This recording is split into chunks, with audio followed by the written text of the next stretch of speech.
मैं कृष्ण की पूजा, ये मेरा पति नहीं है, ये मेरा भगवान है। और भगवान मान के वो आपको भले कुछ भी माने, लेकिन आप उसे मानिए। हिरण्यकश्यपु खंबा कहता था ये खंबा है, जबकि हिरण्यकश्यपु का पुत्र उस खंबे में भी भगवान का दर्शन करता था। देखिए खंबा वही था, लेकिन देखने वाले दो थे, एक को खंबा नजर आ रहा था और एक को खंबे में भगवान नजर आ रहे थे। तो हो गई ना ये भाव की बात, हो गई ना।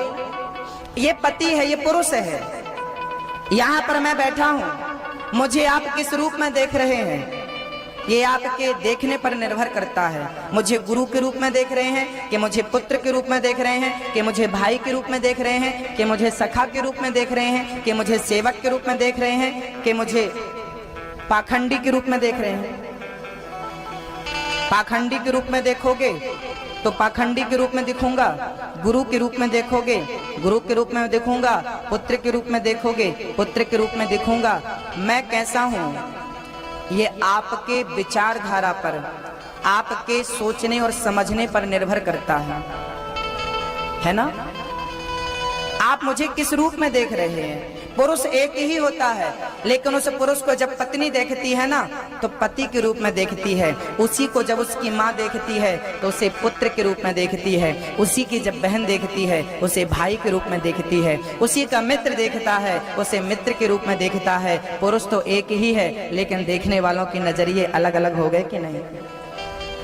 बस यही है कि आप अपने पति को परमात्मा के रूप में देखिए, आप अपनी माँ को भगवान के रूप में देखिए, आप अपने अतिथि को भगवान के रूप में देखिए, डॉक्टर अपने मरीज को भगवान के रूप में देखे, दुकानदार अपने ग्राहक को भगवान के रूप में देखे। अरे भाई, आप जहाँ हैं, जो कर रहे हैं वहाँ रहिए, वही काम करिए, लेकिन उस काम को करते हुए ये भाव बनाइए कि ये काम मेरा नहीं, ये भगवान का काम मैं कर रहा हूँ, ये सब कुछ भगवान का है। बताइए ये खेती किसकी है। जिस खेत में आप बैठे हो, बैंक का मैनेजर, पूरा बैंक मैनेजर संभालता है।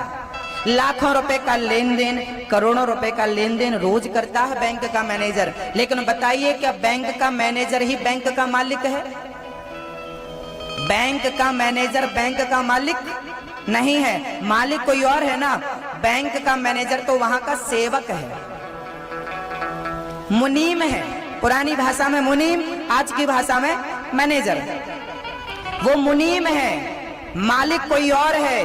ऐसे ही आपकी पत्नी, आपका बेटा, आपकी बेटी, आपका परिवार, आपकी जमीन, आपका घर, इसका मालिक भगवान है। हम इन सबके मुनीम है, मैनेजर हैं, हम तो केवल सेवादार हैं, सेवा कर रहे हैं। ये पत्नी भगवान की है, ये बेटा मेरा नहीं है, ये उसकी संपत्ति है, लेकिन इसका पालन पोषण करने की जिम्मेदारी मुझे मिली है। बैंक का मैनेजर मालिक नहीं है, लेकिन बैंक को संभालने की जिम्मेदारी मिली है, तो वो संभालता है कि नहीं। बोलिए, आग तो नहीं लगा देता कि नहीं मेरा नहीं है तो मैं आग लगा दूंगा, ऐसा तो नहीं होता ना। तेरा नहीं है फिर भी वो संभालता है कि नहीं, फिर भी वो झाड़ू लगवाता है कि नहीं बैंक में, फिर भी वो बैंक में भगवान को रख के अगरबत्ती जलाता है कि नहीं। बैंक उसका नहीं है, लेकिन वो जिम्मेदारी निभाता है कि मेरे मालिक ने सौंपा है तो मुझे ये काम पूरा करना है। ऐसे याद रखना, सबका मालिक ईश्वर है। उसने आपको परिवार सौंपा है, जमीन सौंपी है, आपकी नहीं है, उसने सौंपी है। आप इसकी परवरिश करिए, इसकी देख रेख करिए, मालिक बनने की गलती मत करिए। यही है सबसे बड़ी भक्ति। जिस घर में मैं रह रहा हूं वो घर मेरा नहीं है, वो घर किसका है। आप जवाब नहीं देते तो हमें भी लगता है कि आप सुन नहीं रहे हैं। किराए के घर में रहोगे तो किराया रोज देना पड़ेगा कि नहीं। हर महीने किराया देना पड़ेगा ना, हर महीने देना पड़ेगा, तो रोज का भी कुछ ना कुछ तो बनता ही होगा ना, भले आप महीने में दे रहे हो। किराए से आप रहो तो किराएदार को, मकान मालिक को कोई 5,000 देता है, कोई 10,000 देता है, कोई 20,000 देता है, कोई 50,000 देता है। जैसा मकान वैसा किराया। आप किराए के मकान में रहते हो तो किराया चुकाना पड़ता है। लेकिन आजकल आप लोग अपने खुद के मकान में हो, तो आप अपने मकान में हो तो किराया दे रहे हो। नहीं दे रहे हो ना, तो आप ये समझिए कि आपके मकान में जो आप रह रहे हो वो आपका नहीं है, वो मकान ईश्वर का है और उसे रोज किराया दो। बोले उसका किराया क्या है? बोले भगवान का जब स्मरण करेंगे, नाम जपेंगे तो किराया चुका रहे हैं। मेरे पर इतना है, तेरा ऋण मेरे पर इतना है कि मैं अपना सर भी काट दूं तो तेरे ऋण से मैं उऋण नहीं हो पाऊंगा। तो भगवान की पूजा ऐसे किया करो। केवल माला जपना पूजा है ना, गलत है। आपका ऐसा कथन है तो गलत है। सिर्फ माला जपना पूजा है, ये गलत है। माला जपना भी भक्ति है, लेकिन माँ बाप की सेवा करना भी भक्ति है।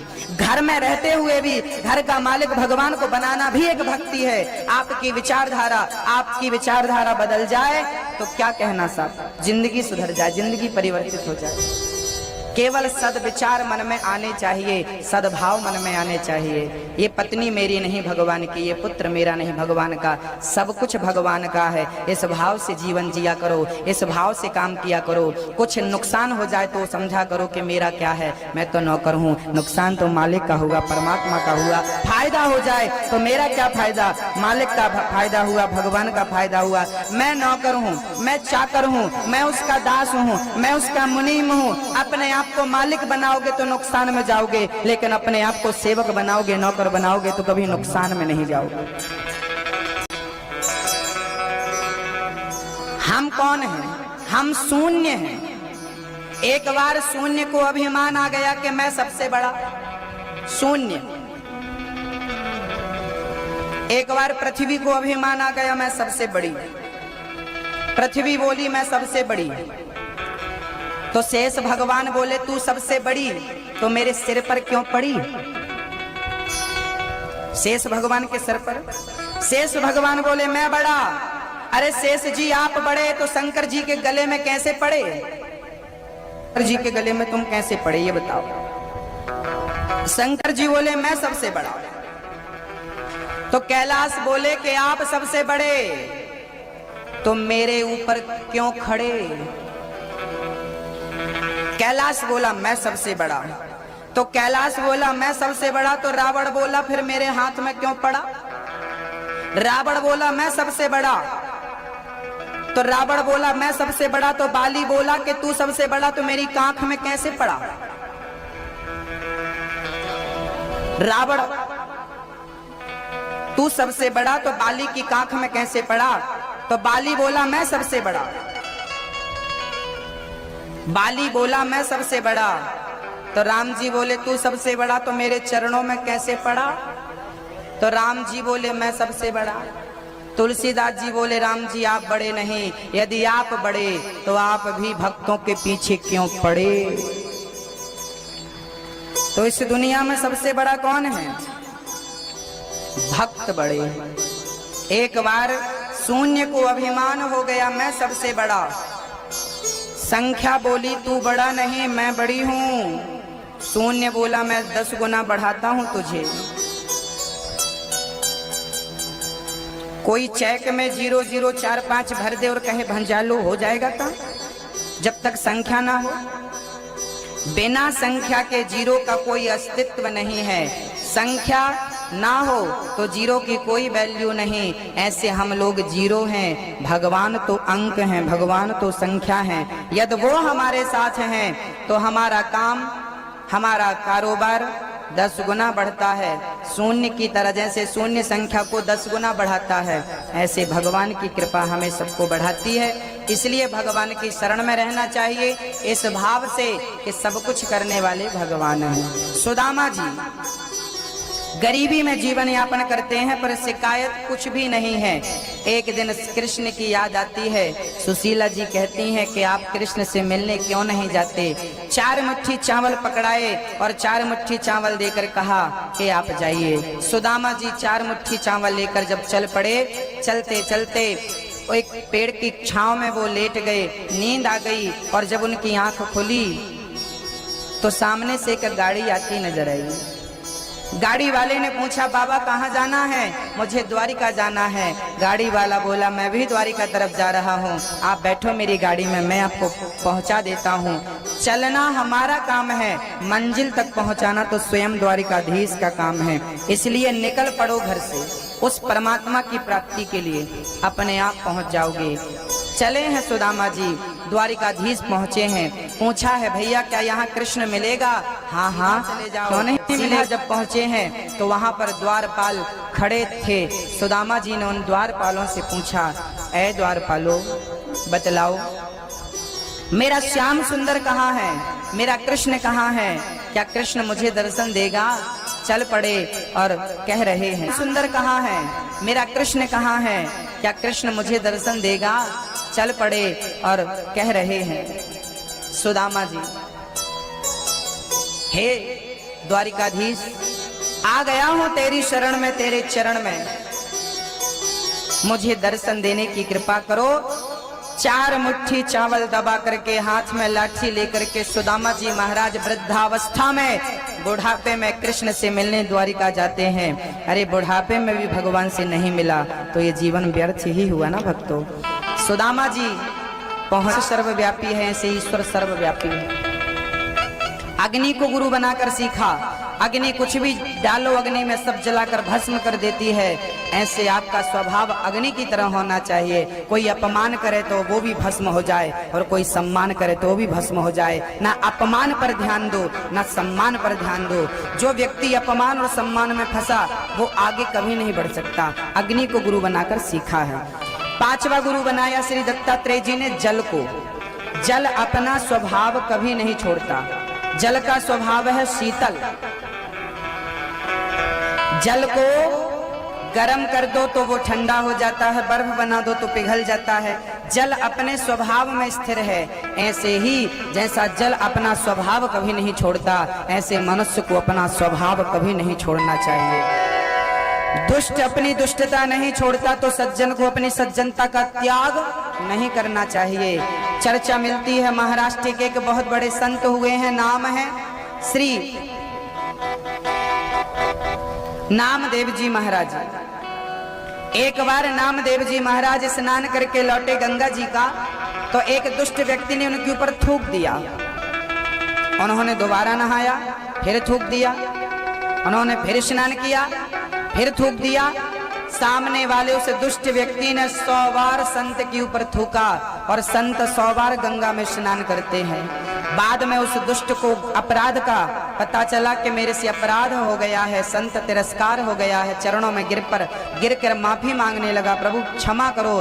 तब संत जी ने कहा माफी मत मांग, तेरे कारण आज मुझे 100 बार गंगा का दर्शन मिला, दर्शन के साथ साथ स्नान मिला। मैं तो तेरा ऋणी हो गया हूँ। अरे दुष्ट अपनी दुष्टता नहीं छोड़ता तो सज्जन को अपनी सज्जनता नहीं छोड़नी चाहिए। चंद्रमा को गुरु बनाया दत्तात्रेय जी ने। जैसे चंद्रमा की कलाएं घटती बढ़ती हैं, चंद्रमा घटता बढ़ता नहीं है, ऐसे शरीर घटता बढ़ता है, छोटा बड़ा होता है, लेकिन आत्मा तो सदैव निरंतर एक सी है। समुद्र को गुरु बनाया, श्री कबूतर को गुरु बनाया, सूर्य को गुरु बनाया, अजगर को, समुद्र को, पतंग को, भौरे को, आदि आदि 24 गुरु श्री दत्तात्रेय जी ने बनाया और सबसे कुछ ना कुछ सीखा। हमें भी सीखते रहना चाहिए। सीखने की कोई निश्चित निर्धारित उम्र नहीं है। जहां से मिले बस सीखो सीखो सीखो। ये कथा इन 7 दिनों में किस किस को अच्छी लगी जरा हाथ उठा के हमें बता दो। अच्छी लगी? हमारी कुछ माताएं कह रही थी कि हमें भी कथा करवानी है। आप में से जिनको भी कथा अपने नगर में, अपने शहर में, अपनी कॉलोनी में, अपने क्षेत्र में कराना हो, आप करा सकते हैं, हम आपके साथ हैं। लोग हमसे पूछते हैं महाराज जी आप दक्षिणा क्या लेते हो कथा की?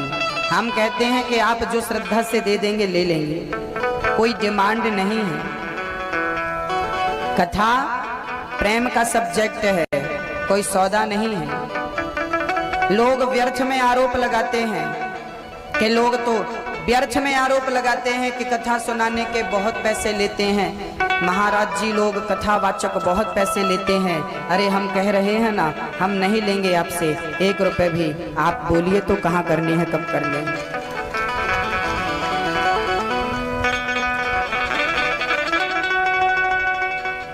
सारी उंगलियां एक सी नहीं होती, तो सारे मनुष्य एक से कैसे हो सकते हैं। कथा भगवत भक्ति को बढ़ाने के लिए है, पैसे कमाने के लिए नहीं।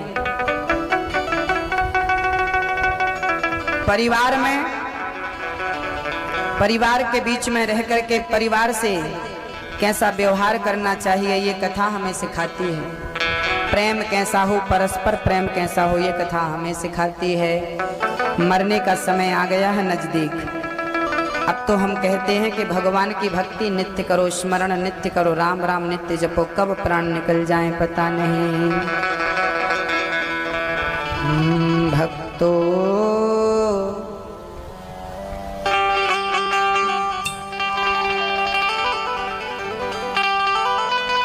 स्वर्गा से आयो है संदेश, बुलावो आग्यो राम को। ओ बुलावो आग्यो राम को। भक्तो कल्पना करिए, विचार करिए, यदि आपका संदेशा आ गया भगवान के घर से तो आपकी ये सारी संपत्ति पड़ी रह जाएगी कि नहीं? जिसके लिए मरे जा रहे हो, ये मेरा, ये मेरा, ये मेरा, समेट लो, समेट लो। आएगी मृत्यु, सब धरा का धरा रह जाएगा। कोठी बंगले बने के बने रह गए, हीरे मोती जुड़े के जुड़े रह गए। हंस जब भी उड़ा तो अकेला उड़ा, हंस जब भी उड़ा तो अकेला उड़ा। जिंदगी में हजारों का मेला जुड़ा, जिंदगी में हजारों का मेला जुड़ा। हंस जा भी उड़ा तो अकेला उड़ा। आप कब उड़ने वाले हो, है पता? कब उड़ जाएं हम? ये आत्मा रूपी पक्षी कब यहाँ से डाल से निकल करके उड़ जाए, कोई नहीं जानता। इसलिए जब तक ये जिंदगी है तब तक हमें खूब झगड़ा करना चाहिए, खूब लड़ाई करना चाहिए, क्योंकि पता नहीं अगला जन्म होता है कि नहीं झगड़ा करने के लिए। इसलिए झगड़ा खूब करो, अपनी सास के बाल पकड़ो दीवार में पटको, सास बहू के बाल पकड़े दीवार में पटके, बाप बेटा खूब लड़ो क्योंकि अगला जन्म होता है कि नहीं। भाई भाई खूब लड़ो क्योंकि अगला जन्म हुआ ना हुआ, लड़ने के खूब लड़ो। लड़ना चाहिए नहीं तो आप तो लड़ते हो। हम कह देंगे कि नहीं लड़ना चाहिए तो क्या मान लोगे? इसलिए अब हम उल्टा कहने लगे, खूब लड़ा करो, है ना? एक बात सुन लो फिर खूब लड़ लेना। थोड़ी सी जिंदगी है, थोड़ा सा समय है, मौत सर पर नाच रही है। एक सच्ची आप बीती घटना सुनाता हूँ, ध्यान से सुनो। एक मैं थोड़ा सा प्रसंग सुनाता हूँ और फिर उसके बाद मैं आपसे एक प्रश्न का उत्तर मांगूंगा। आप मुझे उत्तर दीजिएगा, मेरी विनती आप सबसे है और सभी से विनती है कि कोई खड़ा ना रहे भाई, सब ज्यादा से ज्यादा ध्यान से सुने और फिर मैं थोड़ी ही देर में आरती की ओर आपको ले भी जाऊंगा। एक बार मैंने अखबार में देखा कि मेरी तस्वीर छपी थी, मेरी तस्वीर छपी थी, लेकिन साहब वो तस्वीर ऐसी थी, मेरे मरने की तस्वीर छापी थी किसी ने, मैं मर चुका था। उसमें तस्वीर छपी थी और ऊपर लिखा था बड़ी लाइनों में, फलाना व्यक्ति मर गया। मैंने अखबार पढ़ा, मुझे बड़ी हंसी आई, यार मैं तो जिंदा हूं और ये लोगों ने क्या क्या छाप दिया। आज 1 अप्रैल तो नहीं है, 1 अप्रैल भी नहीं है, पर 1 अप्रैल को भी कोई किसी के मरने की खबर झूठी छापता क्या अखबार में? अब मुझे लगा कि हो सकता है अखबार वालों ने गलत छाप दिया, लेकिन तभी मैंने अपने आंगन को देखा तो मेरे आंगन में भीड़ लगी थी। सारे गांव वाले इकट्ठे थे, परिवार के लोग भी आ गए थे, बहन बेटियां भी दूर दूर से आ गई थी और बहुत जोर जोर से रो रही थी। अरे है, मैंने कहा भाई ये सब आंगन में सब बैठ के रो क्यों रहे हैं। मैं जरा सुबह का समय था, दौड़ कर गया, जाकर देखा तो मेरी माँ, पिता, बहन, भाई, पत्नी, पुत्र, मेरे दोस्त मित्र सारे लोग रो रहे थे, गांव वाले इकट्ठे। और कुछ लोग वहां पर बांस के बड़े बड़े डंडे लाके और उसमें बांध रहे थे, नसैनी अर्थी तैयार कर रहे थे, अर्थी।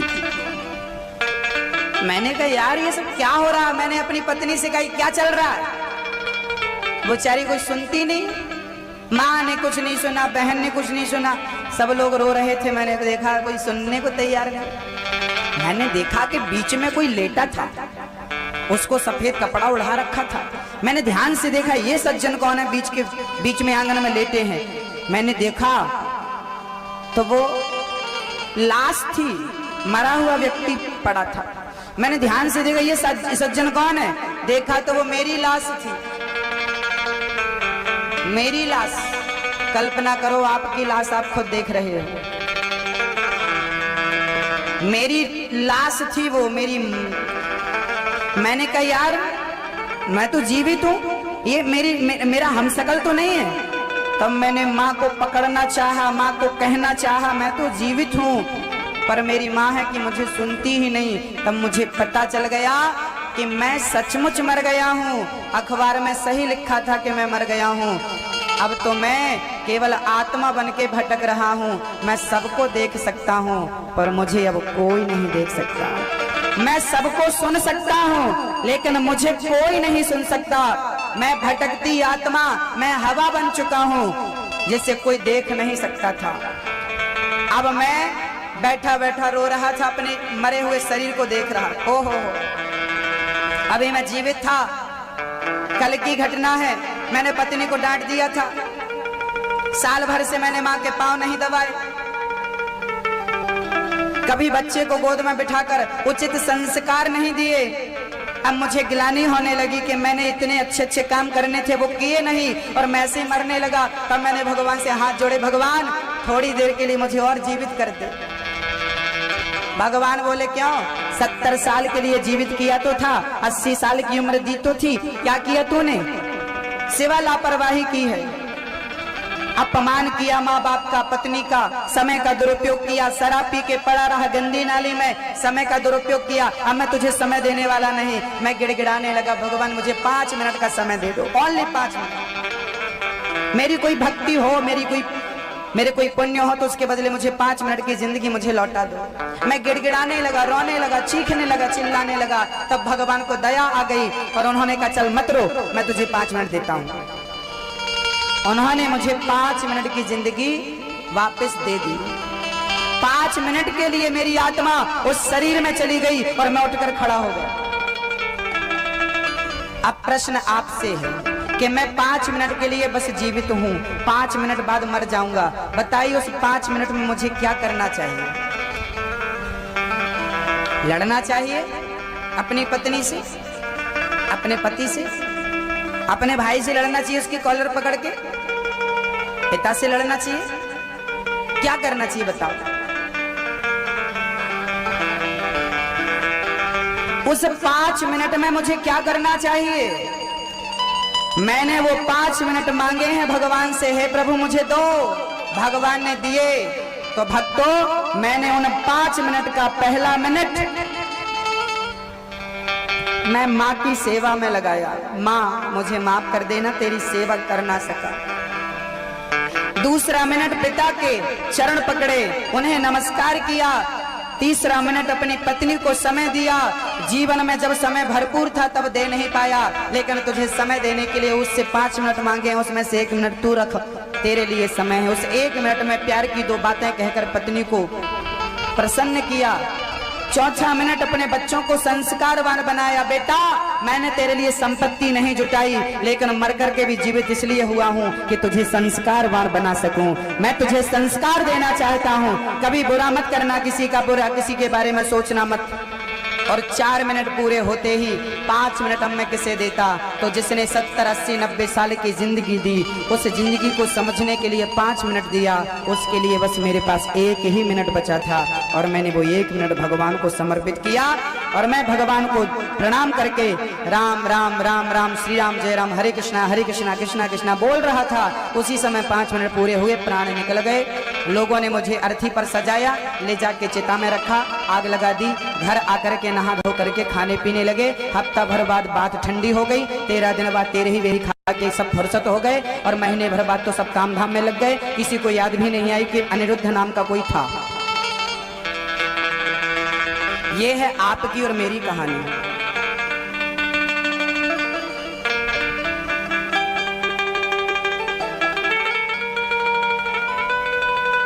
मैं भगवान से मांग रहा था, भगवान मुझे जिंदगी दे। मैं मर गया। उसी समय जब मैं गिरा धड़ाम से, 5 मिनट पूरे हुए, तभी मेरे सर में किसी ने हाथ घुमाया। मैंने आंख खोली तो मेरी माँ खड़ी थी। अरे बेटा 6 बज गए, तू अभी तक सो रहा, आज उठना नहीं है क्या? ओहो, जब आंख खोली तो माँ सामने थी, घर था, परिवार था। तब मुझे लगा कि ये तो मैंने सपना देखा था और बाद में समझ में आया कि सपना नहीं, ये तो भगवान ने मुझे मोहलत दी है 5 मिनट की। अभी भी समय है तेरे पास कुछ करने का। याद रखो, आप लोगों की जिंदगी पूरी हो चुकी है। जो जिंदगी जी रहे हो, ये इस भाव से जियो कि ईश्वर ने हमें 5 मिनट की मोहलत दे रखी है। अभी भी मौका है अच्छे काम करने का, सच बोलने का, क्योंकि मर जाओगे ना तो मरने के बाद व्यक्ति डायरेक्ट नहीं जाता कहीं, वहां बैठा अपनी लाश को देखता है, थोड़ी देर के लिए रहता है वहीं और देखता है कि मेरे मरने में कैसे लोग रो रहे हैं, कौन कौन रो रहा है और रो धो के कैसे जा रहे हैं। जब तक जिंदगी थी सच्चाई समझ में नहीं आई, हाय पैसा करता रहा। और आज मैं मर गया तो पता चला कि मेरे साथ मेरा पैसा नहीं गया, मेरा परिवार नहीं गया, लेकिन मेरे द्वारा अच्छाई और बुराई मेरे साथ जा रही है और उसका भोग मुझे परिणाम भोगना पड़ेगा। इसलिए मेरी माँ, प्यार कर लो अपने परिवार से, समय दो अपने परिवार को। कम समय है, कब किसका समय पूरा हो जाए।